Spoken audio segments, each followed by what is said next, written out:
Isaiah 9:6, a very entrapping verse, dangerous, because it's one of the favorites of Christianity to point at what they would claim is to be the Messiah to come. So one of the first major problems you'll want to look into with that idea is the tense of the verbs used in that verse. So you have what's known as present tense, or you have known what is future tense, let's say. And in this verse only, there are many other places where this tense of verb, this exact word, is used in your Bible, in the Hebrew Bible, Old Testament. And although the Christian writings, every one of them, agree that it is to be written as in present tense. Which, by the way, when it translates into English, it's actually more along the lines of a past tense to our vernacular. I'll explain to you in just a second here. But in this verse, they go with the future tense. Christian translators do. What I mean by that? I mean, like it says, the government shall be upon his shoulder, and his name shall be called. That's future tense. So you don't find that. And there's a couple other terms in there that they alter. As far as I'm concerned, they alter. So it says that for unto us a child is born, unto us a son is given, and the government shall be upon his shoulder, and his name shall be called, blah, blah, blah. Okay? I'll get to another section on that in a minute, but let me give you this. You can find this in the Rotherham Emphasized Bible. Okay? This is a standard English translation, Protestant put out. It says, for a child hath been born to us, a son hath been given to us, and the dominion is upon his shoulder, and his name hath been called, blah, blah, blah. So, you say, well, what's the big deal with that? Why would it be present? Because it's talking about Hezekiah. So Hezekiah turns out to be one of the most righteous ones. This is during the time of the Syrian invasion. And you remember, the Assyrian captivity took place, and all of the northern kingdom, except for a small percentage of Israelites, were taken captive and moved into, very close to the Caspian Sea and the Black Sea. Okay, well that's not all he done, and your Bible tells you this, that he also went down and he went into the southern kingdom, house of Judah territory, and he took captive many of the Yehudites, tribe of Judah, and many of the Levites, and many of the Benjamites. Okay? And so actually, I think history says he took over 40 cities, captured over 40 cities in the southern kingdom. And then he was encompassed round about Jerusalem, starving them out. Hezekiah was in there praying, and Yahweh heard his prayer. And what did he do? What did Yahweh do for him? He drove the entire military force. Whether he turned them on one another, or he had Malbim come down and kill them all off, who knows? You can go read the details there. That I think that's the scene where the lepers were about to die, and they said, well, hey, we're about to die. We need to go over and see if they'll give us some food. They went over the hillside there, and poof, they noticed all of them were dead.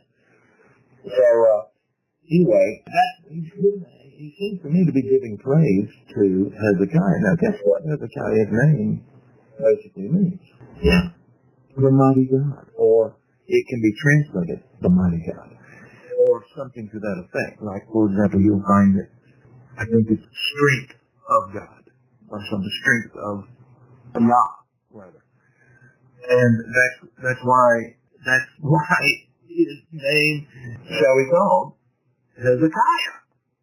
In essence, is what that's saying. Not the mighty God, or the mighty Yah, or the strength of God. Actually, it can just as well be translated Hezekiah. But regardless, yeah, it's talking about Hezekiah, it seems like. Now, one other little point before I get too movie here. There are other versions out there of this verse, which tells me, or smacks of, or smells like, somebody's been dabbling with it, altering it. Okay?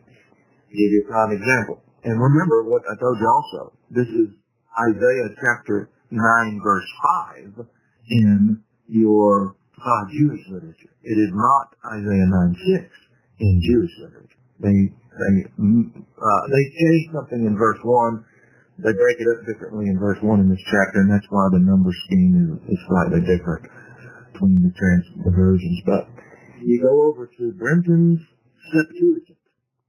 Remember, the Septuagint was translated, supposedly, back in the BC period. So that generally because they only originally translated the first 5 books of the Bible, the Pentateuch, with Ptolemy.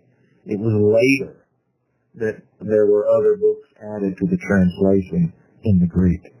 That's why I said in the BC period. So Isaiah was not originally translated with Ptolemy's command to translate a Greek version. And remember, it is a Hellenized Greek version. So that's why I don't really care too much for the Brenton edition, or rather the Septuagint itself. Now, on this Brenton edition, let me read it to you out of Brenton. It says, "For a child is born to us, and a son is given to us, whose government is upon his shoulder," present tense, "and his name is called the Messenger of Great Counsel, for I will bring peace upon the princes and help to him." Now, listen. I don't know if you noticed it, right? Go back and listen to that again if you can. But it's not as flamboyant, for sure, as what the Hebrew version, current Hebrew version of it is. And let me see here. I'm going to go over here to Adam Clark's commentary. He says, right down here, he says, the Septuagint has, quote, "the messenger of the great council," unquote, as part of that name. On where it says the everlasting Father, it says the Septuagint uses the messenger of the great council. So, it's definitely a phrase that would point to Hezekiah. Okay?